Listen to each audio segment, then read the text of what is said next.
B J پی کی جانب سے مسلمانوں کے خلاف نفرت انگیز بیانات پر الیکشن کمیشن کی معنی خیز خاموشی پر سوال اٹھنے لگے ہیں۔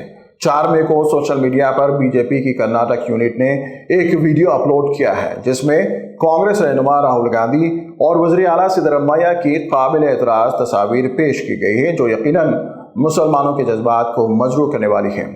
جاریہ لوک سبھا انتخابات میں بی جے پی کی جانب سے کھلے عام فرقہ وارانہ جذبات کو بھڑکانے کی مہم ہنوز جاری ہے۔ اسی سلسلے کو جاری رکھتے ہوئے بھاجپا نے کارٹون ویڈیو جس کا عنوان خبردار خبردار ہے، جس میں گھونسلہ، 4 انڈے اور دیگر انڈوں پر SC ST اور OBC کا لیبل لگا ہوا ہے، پیش کیا گیا ہے۔